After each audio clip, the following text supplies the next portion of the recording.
Greetings, dear ones. I'm Kryon of Magnetic Service. There have been so many questions about how to. But the one that even was covered this day by my partner, how do you know?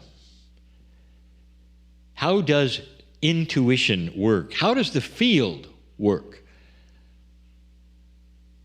I gave a channel some months ago that I'm now going to repeat in an abbreviated form for you. And it contains a metaphor, which is the best kind of explanation for some of you. When we talk about how do you know? We have spoken of the field many, many times. That when you sense the field around you, you're actually sensing everything that is happening at the moment. It exists in that form. You might say it's a soup of consciousness, which is energy on the planet, which doesn't necessarily tell the future to you, although some things are there which might point to it. It's basically what's happening now. Think of it as all the thoughts of all the humanity, and that somehow the ones that perhaps would pertain to you, your life, your family, are also available through intuition. The reason? So that you'll be able to move left or move right and perhaps dodge the obstacles that might be in front of you. Those obstacles and the things that perhaps would be pitfalls to you. Did you know that there's intuition that will push you out of the way of them? We have told you before that a light worker does not have to depend on luck, ever.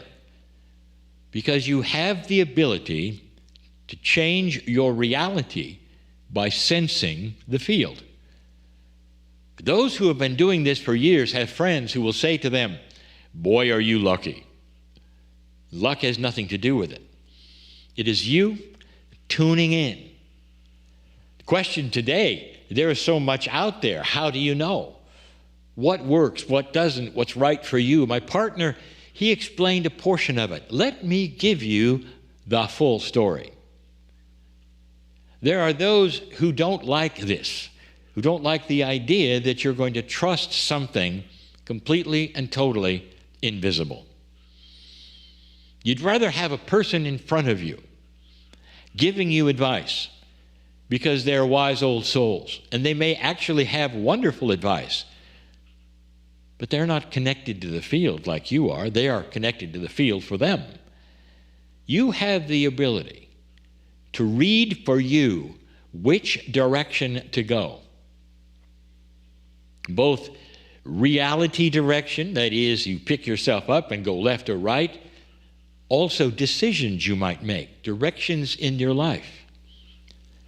Isn't this the crux of almost everything? Should I or should I not? I have equated all of this to something that some of you are very, very familiar with. Something on the planet that you deal with and have been dealt with forever. I want to point to those who sail the oceans. Not just those who sail the oceans, but the ones from the past, who had a path that was the only path they had. In other words, their survival was how well they could sail. It wasn't something they did on the weekends. It wasn't for fun. It was in enormous ships that carried not only themselves but others that they were in charge of and responsible for. Cargoes that had to make it to a certain place. And they had to read the wind. So we're going to use the metaphor of the wind as the field. A sailor has some very interesting choices and some difficult kinds of things to do. Let's say that he wants to go straight ahead. And straight ahead is where the port is that he needs to be. He takes all of his measurements. He's got his compass. He kind of knows where he's going. In fact, there's no question of what he's supposed to do. But he needs wind to get him there. Now, in an ideal world, he would simply set his rudder for that port, set the sails at the right angle to catch the wind, and sail right in. But it didn't ever work that way, because the winds, they seem to shift around a lot. Sometimes the winds would come from a direction that was really quite far away from where he wanted to go. Now, what do you do there? And so he had figured it out. Sailors know. They go in whatever direction the wind is, and they tack. And they come about, and they sail in the other direction. So they may zigzag and zigzag because the wind isn't blowing the right direction at all for their goal. Are you getting this? So the first thing the sailor has to do with this invisible force is to sense which direction he has to move in order to tack. That direction, which will take him left or right, seemingly a far out of his way bearing he has to go to, so he can then turn and go to another and turn and go to another. And although it may not be very efficient, his goal is achieved, and eventually he'll get into the port.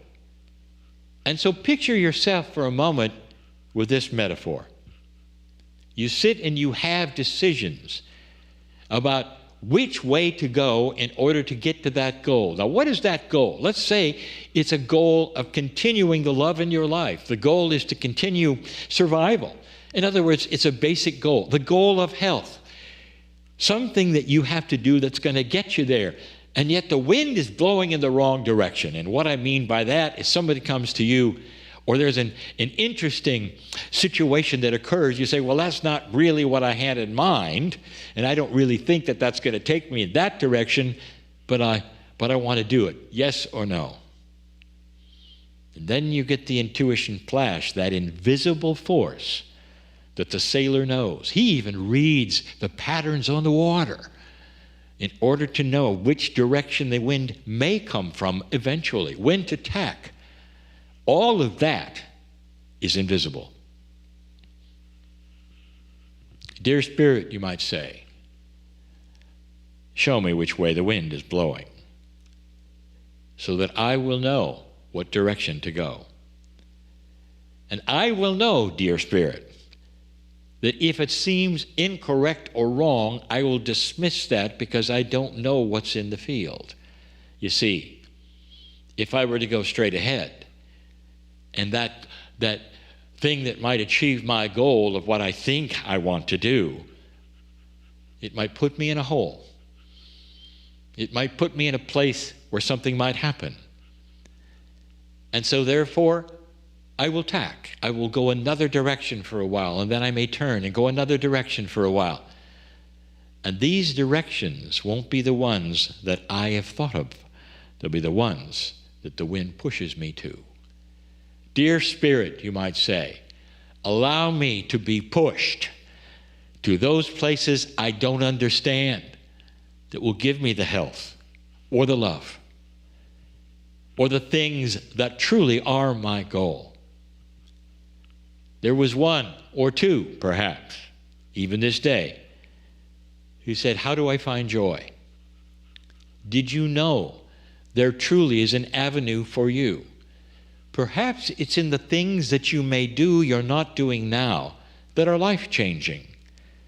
Perhaps it's people you will meet, instructors sometimes, partners sometimes, a business sometimes, who will enrich your life, make you laugh, give you things, so that finding joy won't be difficult. Even in heartbreak, dear ones, joy is there. I want to tell you something. This invisible wind, I'll call it your team, and you may have heard this before in the Circle of 12, especially this month. It's your team, those guys, those angels, whatever you want to call them, who are always with you. They're the ones who are blowing the wind. As they say, follow this, follow that. Do you allow it? Or do you keep your eyes on what you think it's supposed to be? It's about you being open to going a direction that you didn't expect, that may very well then take you another direction and another direction. Just like the sailor knows intuitively he or she must do in order to reach the goal. Longer life, joy, health, without going through the pitfalls or the holes that you might fall in, or the wrong scenarios being presented so that you have to get out of them, or heartbreak. All of these things are in the field, dear ones. All of these things are avoidable if you pay attention to which way the wind is blowing.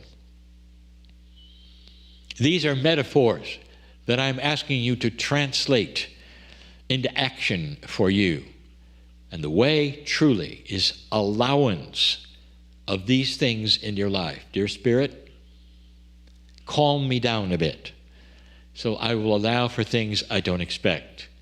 And then when they happen, I'll understand, oh, and I'll follow that direction for a while and perhaps change it for a while. But all of these things I will trust.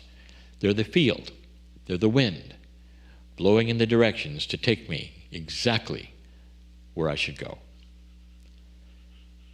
I give you these things in love. I'm crying in love with you, in love with the planet, in love with the humanity that is on it, because there are so many good things about to occur.